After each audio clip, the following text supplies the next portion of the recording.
कुबा नामी गांव में 14 दिन तक ठहरने के बाद आप सल्लल्लाहु अलैहि वसल्लम मदीने की तरफ बढ़े। रास्ते में बनु सालिम के मोहल्ले में जुम्मा की नमाज अदा की। यह हिजरत के वक्त का पहला जुम्मा था।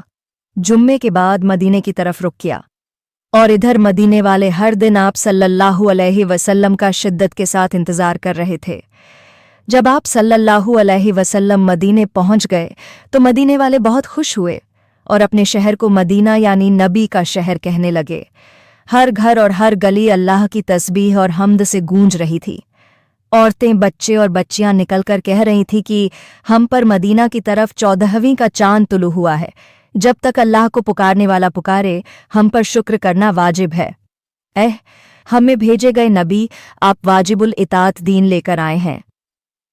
जब आप वहां दाखिल हुए तो हर कोई शख्स ये चाहता था कि आप सल्लल्लाहु अलैहि वसल्लम उसके घर में आए और आपके ऊंट की नूकेल पकड़कर अपने घर की तरफ ले जाने की कोशिश करता। लेकिन आपने फरमाया, उस ऊंटनी को छोड़ दो, यह जहां बैठेगी वही मेरे ठहरने की जगह है। चुनांचे ऊंटनी उसी जगह पर बैठ गई जहां आज मस्जिद ए नबवी है। उसके बाद अबू अय्यूब अंसारी जल्दी से आगे बढ़े और आपको अपने घर ले गए। मदीने पहुंचकर आपने सबसे पहले एक मस्जिद तामीर फरमाई। इसके लिए वही जमीन खरीदी गई जहां आपकी ऊंटनी बैठी थी। यह जमीन 2 यतीम लड़कों की थी।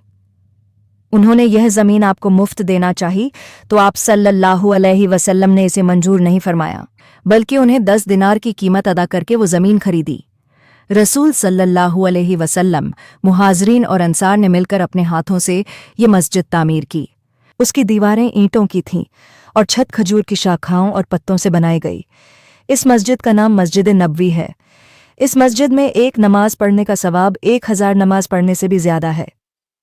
इस मस्जिद में एक चबूतरा भी है जिसमें चंद गरीब सहाबा इल्मे दीन हासिल करने की खातिर यहाँ रहते थे।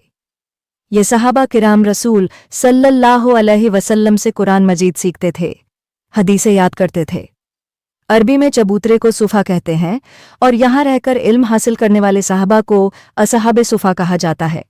मस्जिद नबवी के बाजू में आपने 2 कमरे तामीर किए, एक सौदा बिनते जमा के लिए और दूसरा आयशा रजी अल्लाहु अन्हा के लिए। उस वक्त आपके निकाह में 2 ही बीवियां थीं। मदीना पहुंचने के बाद मुसलमान 5 वक्त की नमाज जमात के साथ अदा करने लगे, लेकिन मस्जिद में जमा होने के लिए कोई खास तरीका नहीं था, इसलिए कोई जल्दी पहुंचता तो कोई देर से पहुंचता। आप सल्लल्लाहु अलैहि वसल्लम ने सहाबा से मशवरा किया कि कोई अलामत मुकर्रर कर ली जाए जिससे लोगों को नमाज का वक्त मालूम हो जाए। लोगों ने कई मुख्तलिफ मशवरे दिए। उमर रज़ियल्लाहु अन्हु की राय यह थी कि जब नमाज का वक्त हो जाए तो एक शख्स घूम फिर कर लोगों में ऐलान कर दे कि नमाज का वक्त हो चुका है। आप सल्लल्लाहु अलैहि वसल्लम को यह राय पसंद आई। फिर इस पर अमल शुरू हुआ।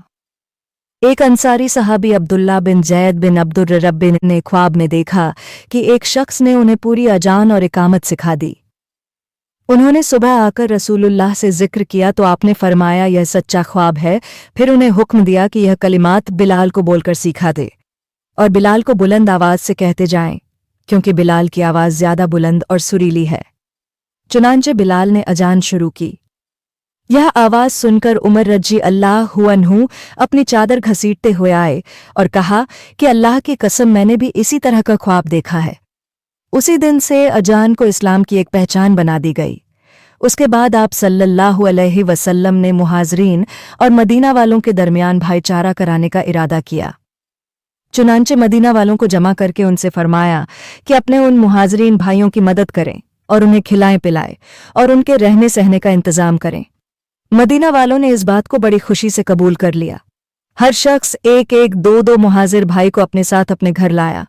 बाग़ात और अपने मकानात उनके सामने पेश कर दिए और सब में उनको हिस्सेदार बनाया। यहाँ तक कि एक मालदार सहाबी हज़रत साद रबी रज़ियल्लाहु अन्हु ने अपने मुहाजिर भाई अब्दुल रहमान बिन औफ से कहा कि मेरा माल आधा आधा तकसीम कर लो और मेरी 2 बीवियां हैं, देख लो, उन दोनों में से जो तुम्हें ज्यादा पसंद हो मुझे बता दो, मैं उसे तलाक दे देता हूँ। इद्दत गुजर जाने के बाद तुम उससे निकाह कर लेना। अब्दुल रहमान बिन औफ ने कहा कि अल्लाह तुम्हारे माल और अहल में बरकत दे। फिर थोड़े ही दिन गुजरे तो उन्होंने माल भी कमा लिया और एक अंसारी औरत से शादी भी कर ली। यह अंसार का कर्म और उनकी खूबी थी।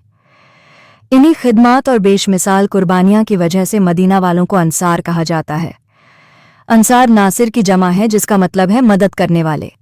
मुहाजिरीन का मतलब है छोड़ देने वाले, क्योंकि उन लोगों ने अल्लाह की खातिर अपना वतन छोड़ा था, इसलिए उनको मुहाजिर कहते हैं। मस्जिद नबवी की तामीर, अजान की शुरुआत और मुहाजिरिन व अंसार में भाईचारा, ये तीनों काम हिजरत के पहले साल पेश आए। इसी साल ज़कात भी फर्ज हुई। मदीने की तरफ यहूदियों के 3 कबीले रहते थे। पहले है बनु कैनुका, बनु नज़ीर और बनु कुरेजा। नबी करीम सल्लल्लाहु अलैहि वसल्लम ने उनकी बुराइयों से बचने के लिए आपस में वादा किया कि मुसलमान और यहूदी अपने अपने दीन पर ही रहेंगे, एक दूसरे को नुकसान नहीं पहुंचाएंगे, मदीने में अमन व आमान कायम रखेंगे। लेकिन उन यहूदियों ने नबी करीम सल्लल्लाहु अलैहि वसल्लम के साथ गद्दारी की और उन वादों को तोड़ दिया। चुनांचे आपने उन्हें मदीना से बाहर निकाल दिया और फिर वो यहूदी मुल्क के शाम जाकर बस गए। मदीना के ही के चंद लोग मुनाफिक थे, जो ज़ाहिर में मुसलमान थे लेकिन अंदरूनी तौर पर काफिर थे। उनका सरदार अब्दुल्लाह बिन उबे बिन सुलूल था। ये लोग मुसलमानों के साथ मिलजुल कर रहते और मुसलमानों के राज की बातें मालूम करके उनके दुश्मनों को बताया करते थे। मुनाफिक मुसलमानों के हक में काफिरों से भी ज्यादा खतरनाक थे। लेकिन उन लोगों ने अपने आप को मुसलमान कहा तो आपने उनके साथ मुसलमानों जैसा ही सुलूक किया। क्योंकि उनका दिल काफिर था, इसलिए उनके दिल का मामला अल्लाह के हवाले कर दिया। अल्लाह ताला ने फरमाया कि मुनाफिक को जहन्नम के सबसे निचले घड़े में फेंक दिया जाएगा। आप सल्लल्लाहु अलैहि वसल्लम मक्का में थे तो सिर्फ मुशरिकीन ही आपके दुश्मन थे, लेकिन जब आप मदीना आए तो यहां आपके 2 और दुश्मन पैदा हो गए, एक यहूद और दूसरा मुनाफिक। नबूवत के बाद 13 साल तक आप सल्लल्लाहु अलैहि वसल्लम मक्का में रहे। उस जिंदगी को मक्की जिंदगी कहते हैं। और हिजरत के बाद मदीना में कुल 10 साल रहे। इस जिंदगी को मदनी जिंदगी कहते हैं।